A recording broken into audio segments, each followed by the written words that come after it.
प्यारा, सबका चहेता, सबके बगीचे की रौनक और गार्डनर्स की फर्स्ट चॉइस है क्रोटोन। जी हाँ दोस्तों, आज मैं बात करूंगी हम सभी का प्यारा gorgeous multi shaded plant croton के बारे में। और मेरे पास इस समय क्रोटोन के ढेरों कलेक्शन है और मैं आप लोगों को ले चलूंगी अपने टेरेस गार्डन में। क्रोटोन की देखभाल और केयर टिप्स की बातें करूंगी और ये भी बताऊंगी कि इस गर्मी से क्रोटोन को कैसे बचाएं। Welcome back to my channel. Hi viewers, मैं हूँ शीती और आज लेकर आई हूँ multi shaded plant croton. Croton एक ऐसा सुंदर प्लांट है जो ढेरों रंगों में मिलता है। Red, orange, green, magenta, purple, pink, yellow, white and so on. पत्तियां वेरीगेटेड होती हैं। एक ही पौधे में बहुत ढेर सारे रंग होते हैं और इन्हीं अपनी मल्टी कलर्स वैरायटीज के कारण ये सभी के घरों में पाया जाता है और बहुत पॉपुलर है।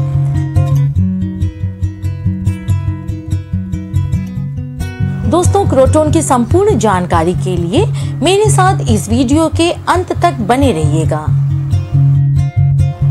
दोस्तों, आप बिगिनर हैं, प्लांट लवर हैं और आप अपने गार्डन स्टार्टअप की सोच रहे हैं तो क्रोटोन आपके लिस्ट में फर्स्ट चॉइस ही होगी, मुझे मालूम है। पर उसके पहले क्या आप कुछ इम्पोर्टेंट बातों को जानते हैं कि हमें क्रोटोन की देखभाल कैसे करनी चाहिए? यहाँ पर देखिए, मेरे पास है ये बेंगलोरी क्रोटोन। इसको बेंगलोरी क्रोटोन कहते हैं, जो मल्टी शेडेड होते हैं।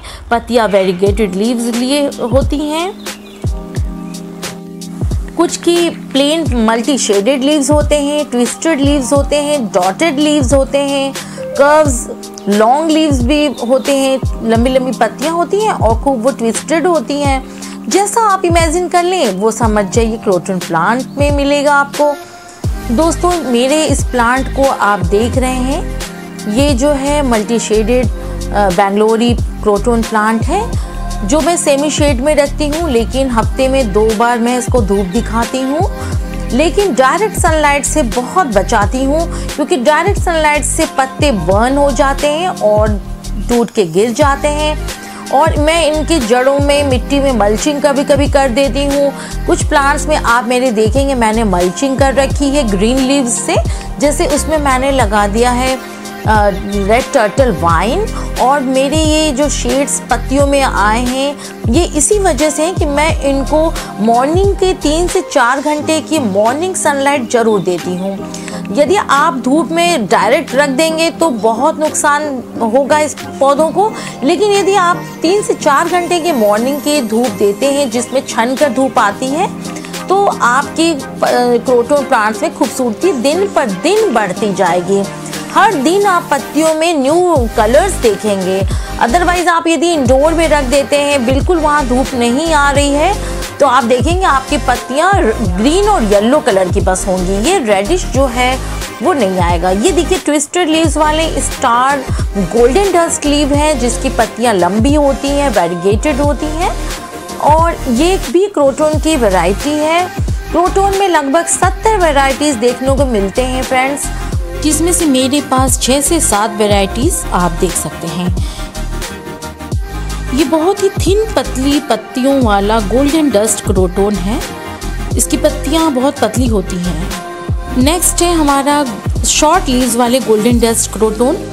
और दोस्तों, नर्सरी में यदि आप जाएंगे तो क्रोटोन की इतनी सुंदर वैरायटीज है कि शायद ही कोई ऐसा है जो बच पाएगा उसे अपने घर लाने से। तो सबसे पहले दोस्तों हम इसका इन्वायरमेंट कंडीशंस जान लेते हैं। 10 से 12 डिग्री में तो ये ठीक ठाक से चलता है, पर जहाँ तापमान में वृद्धि होती है इसको बहुत खास ध्यान रखना पड़ता है।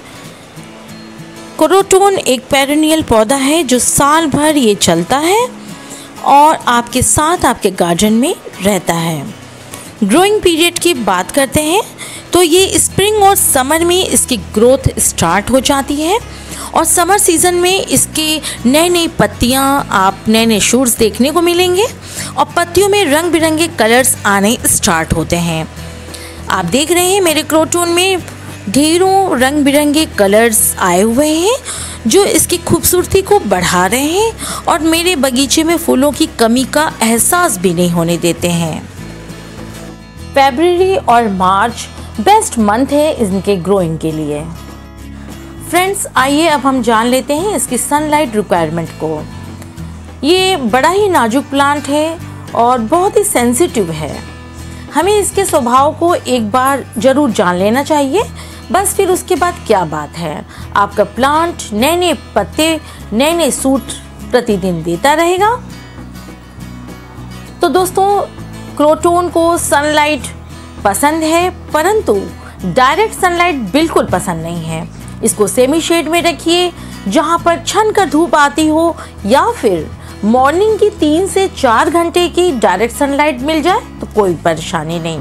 लेकिन मॉर्निंग की धूप के बाद की जो धूप होती है, जिसको डायरेक्ट सनलाइट कहते हैं, उससे हमें अपने इस प्लांट को बचाना चाहिए।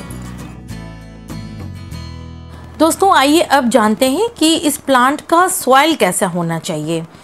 तो सॉइल में हमें एक भाग गार्डन मिट्टी, जो घर की जनरल मिट्टी होती है, एक भाग कंपोस्ट या फिर गोबर की खाद ले लीजिए और एक भाग सैंड का हिस्सा रखिए और मिट्टी को भुरभुरा बनाए रखिए। मिट्टी को गमले में बिल्कुल जमने मत दीजिए। जम जाएगा मिट्टी, यदि हार्ड हो जाएगी तो इसके पत्ते ख़राब होने लगते हैं, इस पत्ते में जो खूबसूरती है वो ख़त्म होने लगती है। 12 से 14 इंच का गमला इस प्लांट के लिए बेस्ट है। साथ में हमें बहुत इम्पॉर्टेंट जो बात ध्यान रखने की है वो ये है कि हमें इसके ड्रेनेज होल का हमें प्रॉपर ध्यान रखना है। ना केवल इसी प्लांट का दोस्तों, किसी भी प्लांट के ड्रेनेज होल को हमें चेक करते रहना चाहिए। यदि पानी ठहर रहा है तो समझ जाइए आपके प्लांट्स के सड़ने और गलने की संभावना बढ़ जाती है। ये प्लांट हैवी फीडर नहीं है, बहुत ज़्यादा खाद या कंपोस्ट इसको बहुत नहीं चाहिए। आप साल में एक बार इसको कंपोस्ट दे दीजिए और फर्टिलाइज़र, लिक्विड फर्टिलाइज़र आप इसको देते रहिए और ये बहुत अच्छे से इसकी ग्रोथ होती रहती है।